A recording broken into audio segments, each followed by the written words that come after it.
Super Cymra asks, you mentioned channels are way important. How about another lesson on using channels? I'm sure I don't know enough. Well, Super Cymra, I'm sure you don't know enough. So let's talk about channels. All right, so channels are the very building block of everything in Photoshop. Channels existed before layers. Channels have been with us since Photoshop version 1. And what they are is essentially, you see how we have color? Color in Photoshop is really just the combination of a variety of black and white images. And when I say black and white images, I mean the red channel, the green channel, and the blue channel. This is assuming we're using RGB mode, which we'll assume for now. So you see how this is mostly red over here? If you look over in the Channels palette, quick side note, Channels palette can be found by going to Window, Channels. If you look in the Channels palette, you'll see that it lists red, green, and blue. In the red channel, it shows that this area of the picture is whitish, and where it's whitish, that's where it's most red. So you can see that's the most red. If I look in the green channel over here, it's most white down here, so I'll assume that the most green is down here in the image. Let's see. Yep, that looks like it's right. Where it's most white on the blue one is over here, so I assume this is where the most blue images are.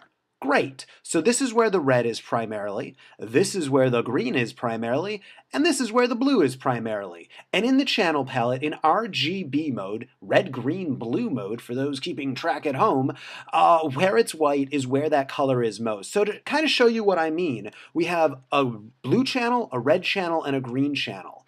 And when we combine them all together, here let's combine them all together, we get the composite image of what all of the colors are right here. If we only had the red and blue channel, it would only look like this. And if we only had the green and blue channel, it would look like this. And this is basically what's called additive colors, which is to say if we have all three colors in there completely, so all red, or the red channel is all white, the green channel is all white on that pixel, and the blue channel is all white on that pixel, we're going to have it be white. And if all of them are all black on a pixel, it's going to be black. That was confusing the way I said it right there. But let's just zoom in a little bit. And so this right here, I assume that's all white on all three channels. And we can see that it is. It's completely blue. It is completely red. It's also completely green. I grabbed the wrong one. Let's not talk too much about that. For those wondering, not that this really applies to channels, but the way that I did this is I just grabbed a black and white version of the red channel, the green channel, and the blue channel, copied it and pasted it, turned them to their color, set it on screen mode, in order to make it so it's nifty and seeable and viewable. But feel free to ignore what I just said right there if that was far too confusing. Look, it's 3D! Woo! All right, let's get back to this image right here. So there's a couple of different channels, and right now we're in RGB channel, and that's what most people use when they're doing things for the web. Another mode, if I go to image mode, is CMYK color, and that stands for, yes, conversion, that stands for cyan, magenta, yellow, and black. K is black because if they did B, that would be confusing with blue, which is in RGB mode. That's just the way it is. So if we look over here, we see that we have cyan, looks like this, magenta has like this, yellow is like this, and black is like this. So if you're looking at this and you're thinking that, oh, okay, so I get it, it's just like RGB. So this is where probably the most cyan is, and this is where the most magenta is, and this is probably where the most yellow is. Guess what? You're wrong, but that's okay, because that's why you're watching this video. CMYK actually works exactly the opposite way. So where it's black, that's where the most color is. So this is where the most cyan is. See? This is where the most magenta is. See? And this is where the most yellow is. Over here. So, yeah, as you can see right there. And then black is just kind of in order to add blackness right there. Now, what's interesting about this, let me switch back to RGB mode. I'm just going to do that by pressing undo. So I'm just going to go between these two and check out the channel palette when I do that. You'll notice that it actually doesn't change that much. So look at red, green, blue, and now look at, or just look at red. Just stick it to red. Look at red, and now look at cyan. And you'll notice they're virtually the same. Here's the reason for that. The reason that you see red as white is because it's additive colors that thinks about the screen. The reason you see cyan as black, so this is black and this is cyan, just as this is red, just as this is red and this is white, is because this is more thinking about the printer. And the printer is going to lay the black part as a layer of cyan. Now here's the thing. Red is a complementary color with cyan, which is to say they're opposites. Green and magenta are opposites, and blue and yellow are opposites.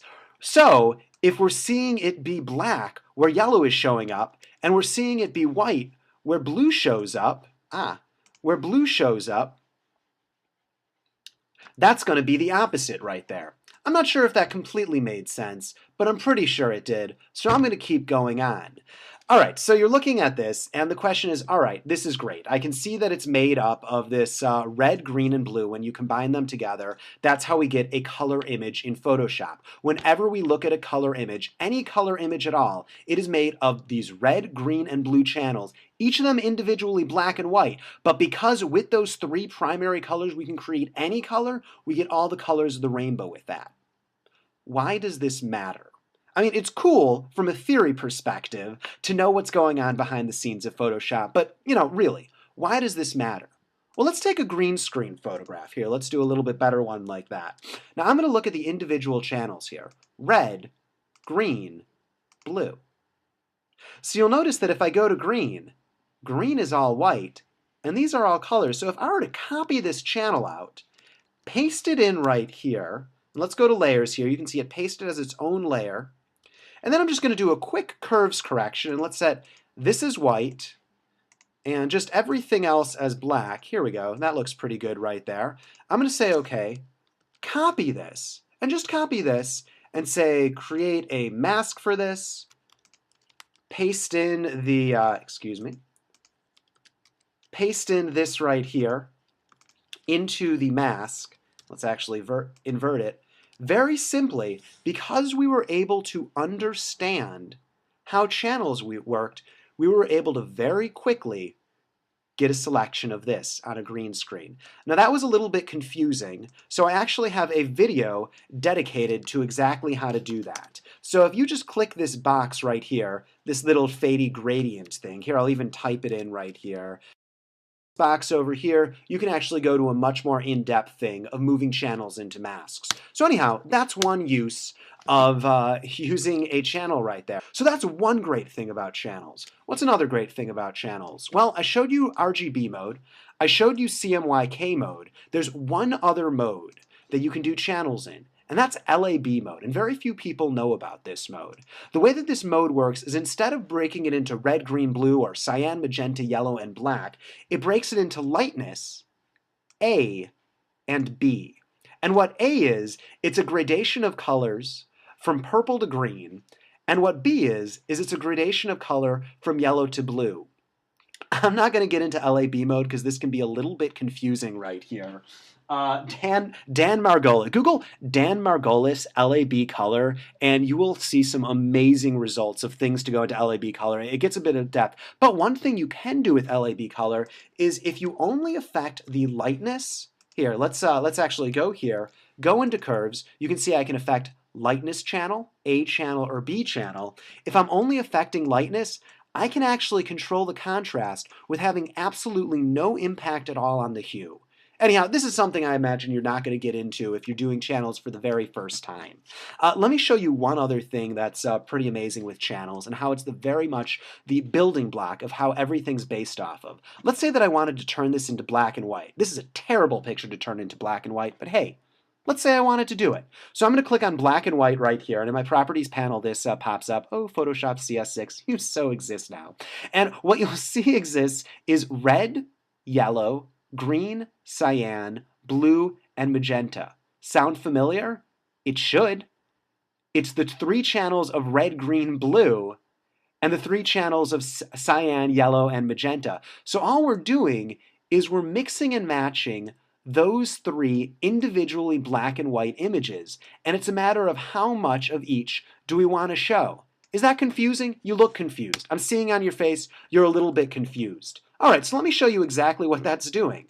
If I were to copy the red channel, here, let's move the layers out, and paste that in. Here we go.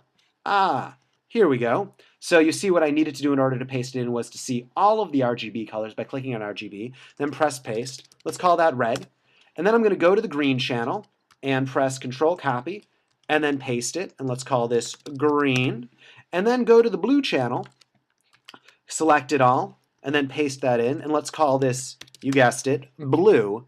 Now all that I'm doing when I'm moving those sliders around is I'm basically affecting the opacity of how much green do you see, how much red do you see, and how much blue do you see. So I'm going to actually set the background as, I don't know, let's just do it a neutral gray. So let's set this to a completely 50% gray. I assure you I know how to do that. It's probably just 50-0-0. There we go. And I know that because L goes from 0 to 100, and I know how channels work, and I'm super smooth like that. No amount of knowing Photoshop is going to make you super smooth. Just going to tell you right there. That's just a fun fact.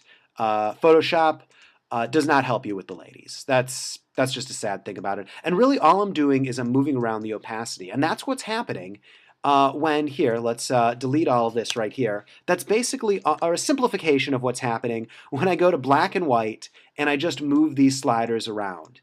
It's just basically showing how much of this shows and how much doesn't. And that's pretty cool. And okay, just to show you a little bit more, if I go to curves, so let me just go to, well, here, I'll go to curves here, how you're supposed to go to curves. If I go to curves, what am I affecting? RGB is affecting all of the channels at once, like a, stupid, lazy hacksaw. But red only affects the red channel. Check that out in the channels palette down there. Blue, or green, whatever, it goes in its own order, only affects the green channel. And blue only affects the blue channel. And in that way, you're able to have much tighter control over the colors because you understand what's happening in the background. Let me say one more thing, and then we'll call it a day with this video. One good thing to understand about R, G, and B is the opposite of red is cyan, the opposite of green is magenta, and the opposite of blue is yellow. How do you remember that? RGB, CMY, and forget about K. Which means if we're in curves and we move red up, it becomes more red. If we move red down, it becomes more red because the red channel is becoming more white. Get it? I hope so, otherwise I've done a bad job of explaining. If I move this down, it becomes more cyan. And why is that? Because the red channel is becoming darker, which means you'll see more cyan or less red. I think I've talked about this in previous places, but this is the way that it works with channels. More green, more magenta. I'm still on the red layer, red channel. More green, more magenta. More blue, more yellow. So channels are a really, really powerful thing to know. And unless you understand channels, you can't get that fine-tuning of color correction because you're not even understanding how it's working. And keep in mind that there's 9 channels out there. Red, green, blue, cyan, magenta, yellow, black, LAB. All right, that might have been 10. That was definitely 10. And it's actually using all 10 of those channels that you can get the maximum level of nice black and whites. You can get the maximum level of color adjustments. God, we're getting into Dan Margolis territory here. Anyhow, that's a not-so-brief explanation of what channels are. I hope that answers your question, Super Simra. Am I pronouncing that right? Chimera? I am planning on doing more with colors, but this was just kind of a brief sample. Thank you. This has been Jeremy Schuback. Click subscribe if you liked it.